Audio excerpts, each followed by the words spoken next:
Assalamualaikum warahmatullahi wabarakatuh. Halo teman-teman semuanya, perkenalkan saya Kalista Lina Halida dari SMA Negeri 1 Prosari. Di sini saya akan mempresentasikan hasil penelitian saya dengan judul Peran Tekanan Konformitas Teman Sebaya dalam Pembentukan Perilaku Merokok pada Remaja, Studi Kualitatif di sebuah SMA Kabupaten Pasuruan. Berikut adalah daftar isi pada pembahasan kali ini. Yang pertama yakni pendahuluan. Remaja adalah masa transisi dalam rentang kehidupan manusia yang menjembatani masa kanak-kanak dan masa dewasa. Hal ini membuat remaja rentan terhadap perilaku menyimpang karena kebutuhan diterima oleh suatu kelompok. Salah satu perilaku menyimpang yang dianggap sebagai simbol status sosial dan kebutuhan pada remaja adalah perilaku merokok. Hal ini didukung dengan fenomena pelajar SMA Negeri 2 Jombang kelas 10-3 yang 3 bulan terakhir sudah terpengaruh oleh teman-temannya untuk mulai merokok. Berdasarkan latar belakang tersebut, dirumuskan masalah sebagai berikut, yakni bagaimana peran konformitas teman sebaya dalam pembentukan perilaku merokok pada remaja SMA di Kabupaten Pasuruan. Penelitian ini bertujuan yakni yang pertama, memahami dan mendeskripsikan konformitas teman sebaya dalam pembentukan perilaku merokok pada remaja di salah satu SMA Kabupaten Pasuruan.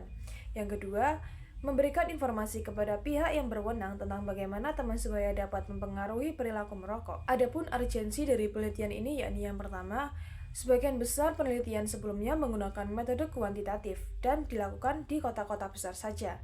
Kemudian yang kedua yakni penelitian ini menggunakan metode kualitatif, menggali secara mendalam remaja yang mempunyai perilaku merokok khususnya dalam konteks lokal. Adapun manfaat dari penelitian ini yakni yang pertama, mengetahui konformitas teman sebaya dalam pembentukan perilaku merokok pada remaja SMA. Yang kedua, memberikan informasi tentang bagaimana konformitas teman sebaya dapat mempengaruhi perilaku merokok. Informasi ini dapat diberikan kepada pihak yang berwenang sehingga dapat dirancang program pencegahan yang lebih efektif. Metodologi penelitian. Jenis penelitian ini yakni kualitatif dengan pendekatan berupa fenomenologi. Subjek penelitian ini yakni 5 remaja perokok dengan rentan usia 15-17 tahun. Teknik pengumpulan data. Pengumpulan data dilakukan dengan wawancara secara mendalam, observasi, serta dokumentasi. Kemudian ada pun teknik analisis data menggunakan analisis tematik. Hasil penelitian. Mayoritas responden mulai merokok karena ajakan teman sebaya. Hal ini salah satu bukti konformitas teman sebaya sangatlah kuat. Yang kedua yakni, merokok dianggap norma sosial dalam kelompok dan simbol keren. Hal ini dapat memperkuat perilaku merokok pada remaja. Dan yang ketiga, merokok dianggap sebagai identitas sosial di dalam kelompok teman sebaya agar diterima dan diakui sehingga mendorong remaja untuk mulai merokok. Dan yang terakhir yakni, tekanan sosial nyata berupa ditawari rokok oleh teman saat mengeluh stres atau saat nongkrong. Hal ini lebih efektif dibandingkan dengan kesadaran akan dampak negatif perilaku merokok. Kesimpulan dari penelitian ini yakni, konformitas teman sebaya berperan besar dalam pembentukan perilaku merokok pada remaja. Faktor utama remaja mulai merokok karena ajakan dari teman sebaya atau kelompok pertemanannya. Norma kelompok yang menganggap merokok adalah hal yang wajar dalam kelompok pertemanan juga mendorong remaja mulai merokok.